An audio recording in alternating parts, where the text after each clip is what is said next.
today, David. This is going to be interesting to hear your views today on why you are obsessed with inventory optimization. And my first question is, what got you interested in inventory and supply chain? Well, you're right, Dustin. I am kind of obsessed is the right word. By training, I'm a degreed accountant. And after college, my first job that I got out of college was in cost accounting.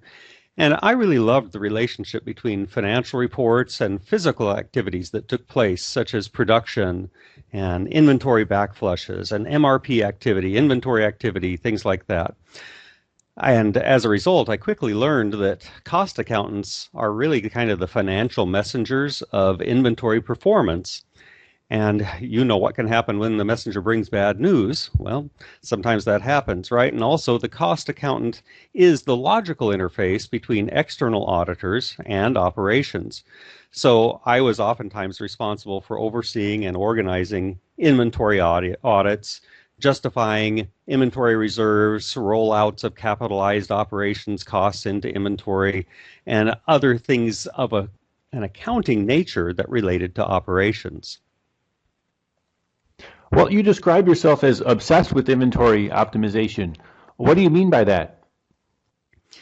Well, after having been through enough painful S&OP meetings with their constant, but it seemed to me always fruitless arguments over inventory and service level, bad news, enough times of going through that, I started thinking about why inventory seems to be such a chronic pain point for so many businesses.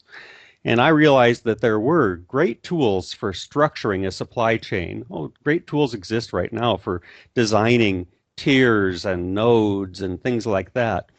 And I was confident that the perpetual inventory systems that most businesses use were mature and pretty solid, things like MRP and transactional related inventory systems.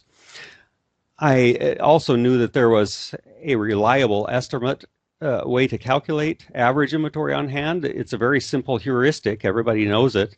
Average quantity on hand equals 50% of reorder quantity plus safety stock. Well, that's a solidly proven heuristic formula and very simple.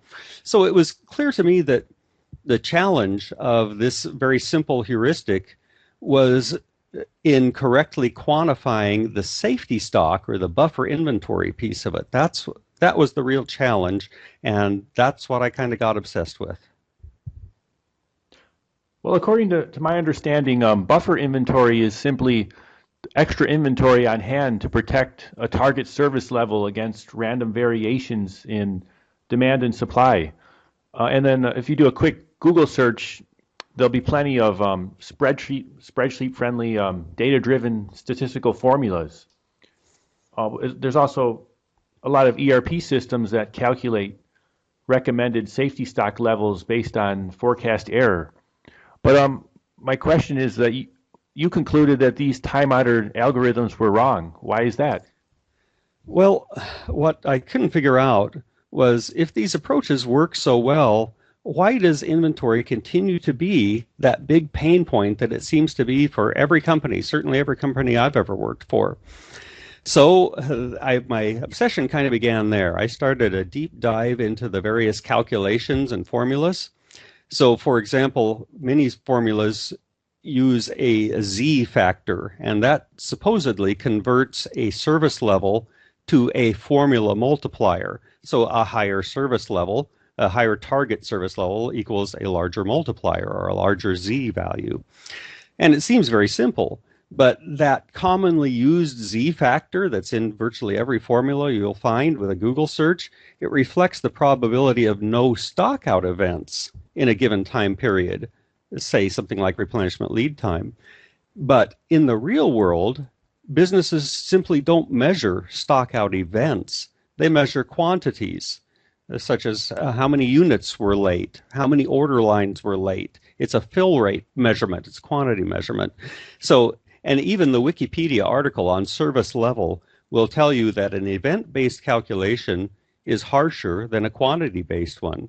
So this told me that the Z value approach, for instance, was already less than optimal, and the Z multiplier would result in buffer inventory that's larger than it needs to be. So that's it? The only real issue is with the Z factor? Oh, no, that's just the beginning.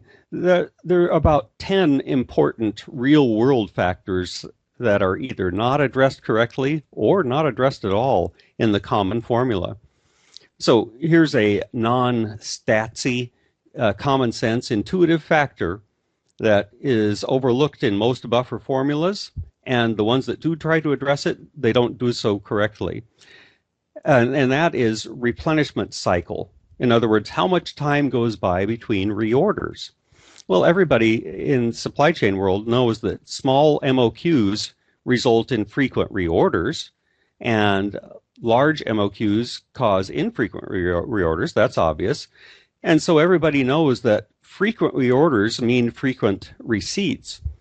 And frequent receipts provide a kind of de facto safety stock, and it reduces the level of incremental former safety stock or buffer inventory that you need. That's one of the benefits of a small MOQ, is that high frequency of replenishment. The same thing happens with large MOQs. And of course, we don't like large MOQs, but we can't always avoid them. But one thing about them, because of the large quantity being received, they also provide de facto safety stock until just maybe the last couple of days before it's time to reorder anyway. All the days prior to that, there's virtually no way to have a stock out because you have so much on hand just simply due to the MOQ. So it's easy to understand that concept intuitively, but it proved to be a real big challenge to translate that concept of replenishment cycle into a correct, robust, and objective mathematical and statistical analysis. And that's just yet one more of that approximately 10 factors that I've worked on for all this time.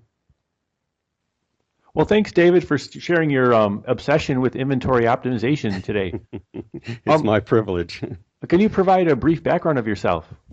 Yes. So when I went to university, I majored in accounting, got a bachelor's in accounting, and I found that that was kind of my strength and my interest. So from that point on, I entered into the world of employment as I mentioned earlier, as a cost accountant. I did cost accounting up until the early 90s, and in the early 90s, I had the opportunity to get formal training in lean manufacturing, lean concepts, lean techniques. And I was so interested in that I ended up changing career paths, and I became, first of all, a lean implementer as an employee, and then I became a lean consultant as an employee. And I did lean consulting for many years after that. And oftentimes I did, depending on who I was working for, I did a combination of lean consulting and financial analysis and cost accounting. So that's kind of my background, which I think kind of gives me a pretty good perspective of not just the actual transactional flow of inventory, but also the dollars that get attached to it and how important that is to the financial performance of a company. So that's my background. And thanks again. Oh, it was my pleasure.